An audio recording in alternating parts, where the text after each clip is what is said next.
Well, hello there. How would you like to build a digital game board that's equipped with a touch screen support? Well, you could run down to your local electronics store and grab one for around $2,000 and up, or you can build your very own for around $420. If that sounds good to you, then go ahead and grab your tools and follow me as we level up our crafting.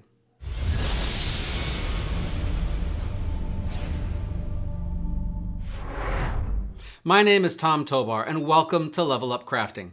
If you follow my channel already, you know about this video right over here, where I go into details about how to make your very own digital game board without touchscreen support. And we do this for about $150. Today, I'm going to be taking that build over here and converting it into a touchscreen. If you haven't already seen that video, then I would highly suggest you go back and you watch it before you start making your touchscreen alterations. On this note, please take a moment to hit that like and subscribe button. It's a small click for you, but for a new creator like me, it makes a huge difference. Your subscriptions ensure that I'll be able to continue making videos like this in the future. So why invest in a touchscreen?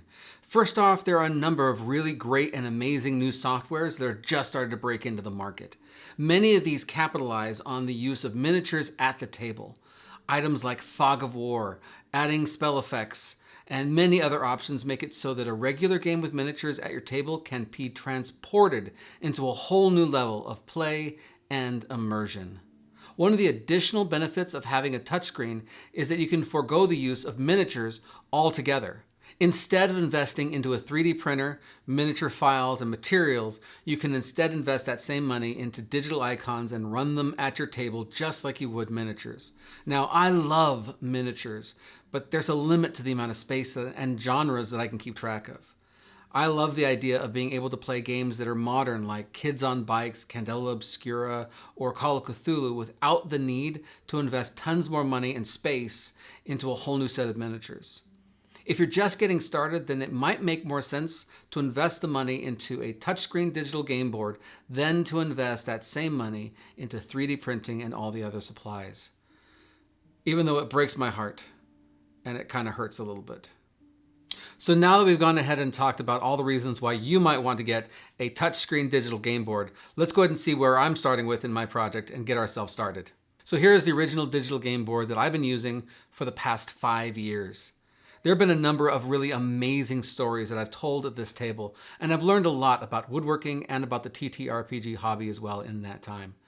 Today, it's time to dismantle my beloved game board and give it some new life with a touchscreen functionality and a bit of a facelift while I'm at it. The key piece of equipment you're going to want to get a hold of is this: a 50-inch 10-point multi-touch infrared touch frame. Here's the one that I got for $206 on Amazon, link in the description. This frame is meant to attach to almost any 50-inch TV with some double-sided tape. In a matter of moments, your regular game board is magically transformed into a touchscreen. However, having this touch frame sit above the TV looks a little thrown together for me. So in this build, I'm going to be making a recess for the touchscreen to sit inside of, and I'm going to be adding some plexiglass over the TV itself as well. The reason for the plexiglass is not just to protect the TV underneath. I've been using a digital game board without plexiglass for years, and I've had no issues. The reason I'm going to be adding one now to the touchscreen is because of the infrared sensors.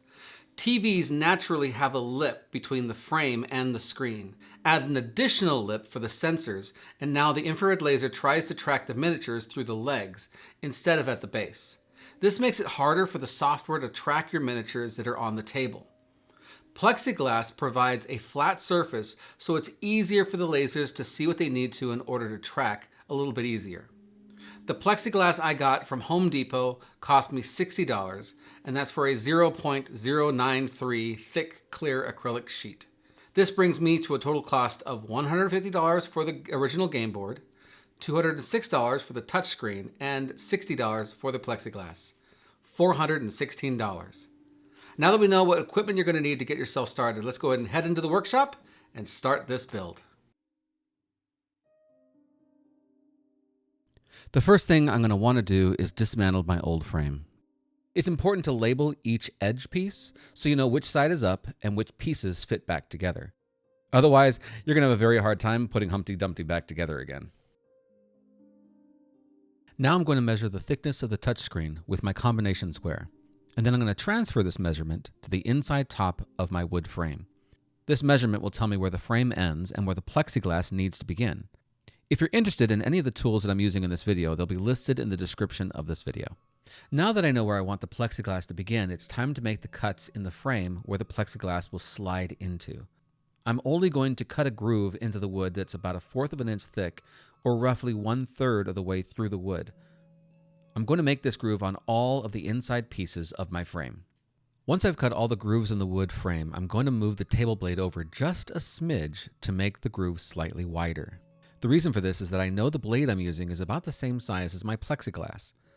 By making the groove slightly larger, I give my plexiglass a bit of room to slide around inside. Now with the last end board, I'm going to make a clean cut all the way through the wood. I'm doing this so that in the future, if I decide to change the plexiglass out, I won't have to take the entire frame apart to do so. Now it's time to remove all the old brown spray paint that I used the last time I made this build. This time around, I'm going to go for a stained wood look. It's really important to remove all the traces of the old paint, or the stain will look extremely bad. Be sure to start your sanding with a low grit sandpaper like 90 grit and work your way up to around 220. Because I'm using pine wood, which is a pretty cheap wood, I'm going to be needing to use a pre-stain conditioner before I add my stain. If you don't use a pre-stain conditioner on pine, then the stain won't dry evenly and it'll look really blotchy and gross. After I've given the pre-stain some time to dry, it's time to add my stain. I'm using an ebony stain, which is a much darker stain than I usually use. Once I've given the stain enough time to dry, I rub off any excess, and then I add a few coats of spray-on lacquer. Most people would probably be done around here and then start the assembling process. I, however, wanted to elevate my project with some beautiful art. I'm going to be using my longer laser engraver to make a number of art engravings on the side of my frame. If you want to add some art to your project, then either with an inkjet printer or with a laser engraver, then check out this video right over here, where I go into details on how to add art to your wood. If you're going to use the inkjet printer method of adding art to your wood, then I would highly suggest that you add that art first before adding that lacquer to seal it all in place. I'm using character class emblems from one of my absolute favorite Etsy designers, LouteCrea. Link in the description. I really love this designer's art and I use it all the time whenever I do my projects. Now that I have all my designs loaded up, it's time to let my laser engraver do its thing. Once all the designs are engraved, which takes quite a while for me, then it's time to fill in the engravings with some gold paint. Because I used a lot of lacquer before engraving, I created a slick surface everywhere except the places where the laser cut into the wood. Now I can fill in these engravings with gold paint and just keep wiping away until the only thing left is the paint inside the engraving. The more coats of lacquer you add, the easier it is to do this step. I personally only added 3 coats, but I should have added at least 3 more coats before going to this step.